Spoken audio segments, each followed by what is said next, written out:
আর একটা brain booster মহা ঔষধ আমি বলে দিচ্ছি ইনশাআল্লাহ। যে কোনো বাচ্চা, বয়স্ক, যে কোনো তরুণ যদি খায় প্রতিদিন 1 চামচ করে বেলের পাতা, বেলের যে পাতা আছে এইটা শুকাবেন, মানে বেলের শরবত খান না, ওই পাতাটা শুকিয়ে গুঁড়া করে ঘি দিয়ে ভেজে খাবেন। বেলের পাতার মধ্যে রয়েছে অ্যালকালয়েড, ফেনোলিক অ্যাসিড, ফ্লাভোনয়েড, একটা মারাত্মক লেভেলের সুপার অ্যান্টিঅক্সিডেন্ট, এই 3টা উপাদান। এটা আমাদের ব্রেইনের মধ্যে যে মেইন কোষগুলো, যে কোষগুলোতে ব্রেইন তৈরি, নিউরন, এগুলোকে অক্সিডেটিভ স্টেট অর্থাৎ এগুলোকে আঘাত, পক্ষাঘাত, যে কোনো রকমের ধ্বংসের হাত থেকে ইনশাআল্লাহ এই অ্যান্টিঅক্সিডেন্টগুলো রক্ষা করবে।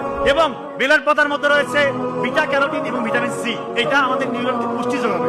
এবং সব থেকে যে মানে মারাত্মক কাজটা করে সেটা হচ্ছে সিনাপসিস প্রক্রিয়াটাকে সচল করে, অর্থাৎ নতুন নতুন তথ্য আপনি সুন্দর মতো শিখতে পারবেন। এবং ঘিয়ের মধ্যে রয়েছে omega 3 fatty acid, omega 3 fatty acid এবং ভিটামিন এ, ডি, ই, কে। এইটা ব্রেইনের জন্য একটা মারাত্মক লেভেলের সুপার এনার্জেটিক একটা খাবার, এটাকে বলা হচ্ছে ব্রেইনের এনার্জির ফুয়েল। তো এই দুইটা যখন আপনি কম্বিনেশন করে খাবেন, যে কোনো স্টেজে খেতে পারেন, যে কোনো বাচ্চা, বয়স্ক, যে কোনো তরুণ যদি খায় প্রতিদিন 1 চামচ করে বেলের পাতা শুকিয়ে গুঁড়া করে ঘি দিয়ে ভেজে 1 চামচ করে খাওয়াবে, ওর ব্রেইনের অবস্থা যে অবস্থায় আছে না কেন ইনশাআল্লাহ তার থেকে ব্রেইনের কর্মক্ষমতা বহু করে বাড়বে ইনশাআল্লাহ।